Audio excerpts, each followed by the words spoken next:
Selamat pagi anak-anakku. Nah, kali ini kita bertemu lagi pendidikan agama Katolik. Nah, materi kita kali ini adalah peran gereja bagi perkembanganku. Nah, minggu sebelumnya kita sudah membahas tentang peran sekolah bagi perkembanganku. Sekarang kita masuk ke peran gereja. Nah, dalam pembelajaran ini tentu ada yang kita capai. Indikator pembelajarannya apa itu? Yang pertama, menyebutkan berbagai kegiatan gereja yang dapat diikuti kaum remaja, yang dapat kamu ikuti. Yang kedua, menjelaskan manfaat yang diperoleh melalui keterlibatan dalam kegiatan pelayanan gereja. Yang ketiga, menjelaskan peran gereja bagi perkembangan diri umat. Nah, ini 3 poin yang akan kita capai dalam pembelajaran kali ini.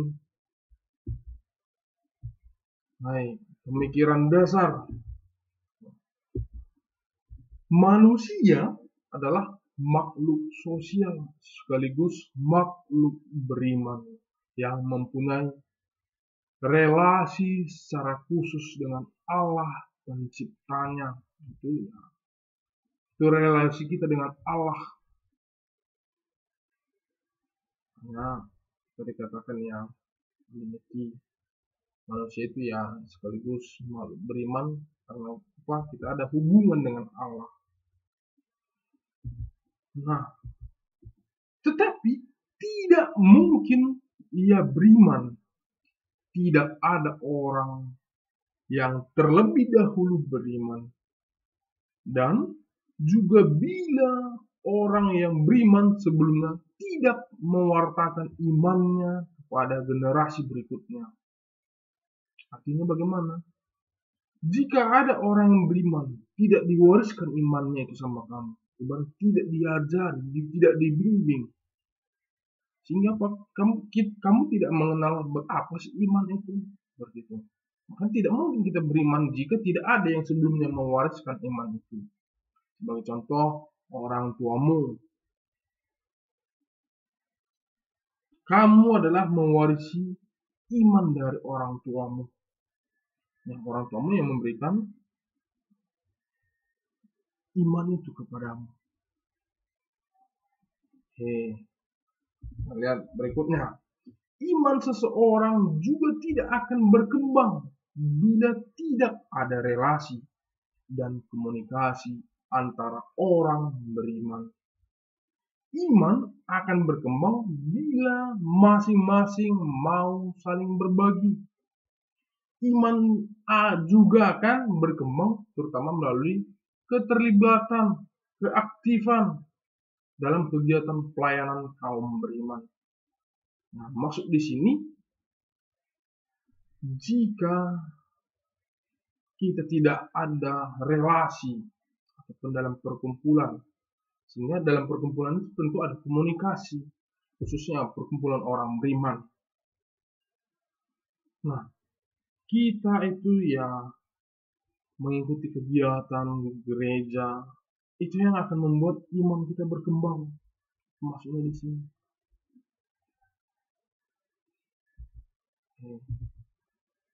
Nah, coba kamu amati gambar apa kira-kira ini. Ya, ini adalah gambar pembaptisan.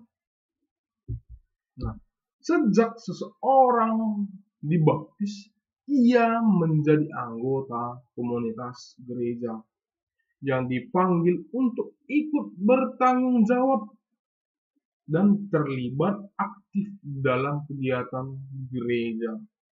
Jadi setelah kamu dibaptis, kamu sah menjadi anggota gereja, dan kamu juga harus bertanggung jawab ikut aktif dalam gereja. Nah, contoh-contoh kegiatan gereja yang dapat kamu ikuti pada masamu ini, pada kaum remaja, apa saja? Legium Maria. Jika ada Legium Maria, bisa kamu ikuti di perkumpulanmu. Yang kedua itu apa? Lektor dan pemazmur. Bisa juga menjadi apa? Putra-putri altar. Paduan suara di gereja, mengikuti perkumpulan orang muda Katolik, atau bisa juga kamu organis di gereja. Nah, ini adalah contoh-contoh kegiatan yang dapat kamu ikuti pada usiamu saat ini.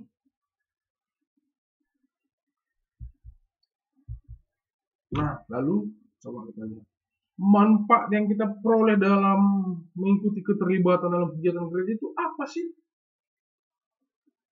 Untuk imanmu semakin berkembang. Manfaatnya itu kita terlibat di gereja supaya apa? Iman kita semakin berkembang.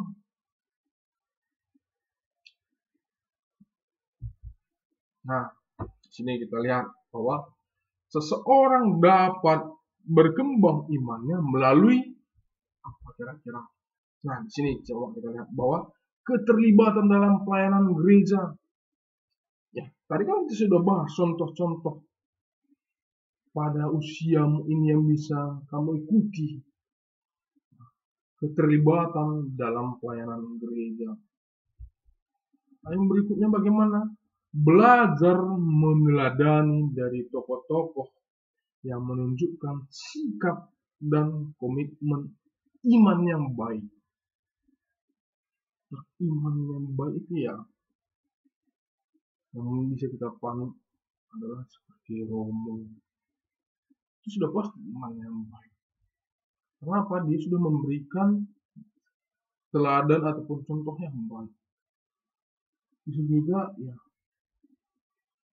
yang kamu lihat di tokoh-tokoh gerejamu siapa? Entah itu pengurus gereja, entah baik itu ya ketua lingkungan ataupun bahkan pengurus inti, ketua dewan stasi, juga bisa menunjukkan tokoh-tokoh ataupun santa-santo. Nah, lalu yang berikutnya itu membaca buku-buku rohani. Ya tentu membaca buku rohani akan membuat pengetahuanmu semakin tambah, lalu imanmu juga pasti akan berkembang. Nah, berdoa dan mengikuti perayaan sakramen. Nah, berdoa dan mengikuti perayaan-perayaan sakramen ya tentu akan mengembangkan iman kita. Inilah 4 yang dapat membuat iman kita berkembang. Nah, coba kita lihat dulu di sini tentang mendalami ajaran gereja dalam tentang peran gereja. Apa sih peran gereja itu bagi perkembangan pribadi, bagi perkembanganmu? Nah, kalau kita baca dulu tentang Roma bab 10 ayat 14 sampai 15. Tetapi bagaimana mereka dapat berseru kepadanya jika mereka tidak percaya kepada Dia? Bagaimana mereka dapat percaya kepada Dia jika mereka tidak mendengar tentang Dia? Bagaimana mereka mendengar tentang Dia jika tidak ada yang memberitakan Dia? Dan bagaimana mereka dapat memberitakannya jika mereka tidak diutus? Seperti ada tertulis, betapa indahnya kedatangan mereka yang membawa kabar baik. Demikianlah sabda Tuhan. Syukur kepada Allah. Nah, itulah berkaitan tentang kitab suci. Di sini tentang ajaran gereja, ya, perang gereja itu untuk perkembangan, itulah kira-kira sumbernya. Nah, dalam surat Rasul Paulus kepada umat di Roma memberikan, ya, penegasan tentang peran orang-orang beriman yang lebih dahulu bergabung dalam gereja melalui kesaksian hidup dan iman mereka, itulah iman gereja akan Yesus Kristus, dan pelayanannya diteruskan dari generasi ke generasi sehingga manusia yang dilahirkan kemudian hari dapat mengenal Yesus Kristus. Karena Yesus Kristus itu adalah jalan kebenaran dan jalan kehidupan. Nah, kita lihat lagi di sini tentang Katekismus Gereja Katolik artikel 2030.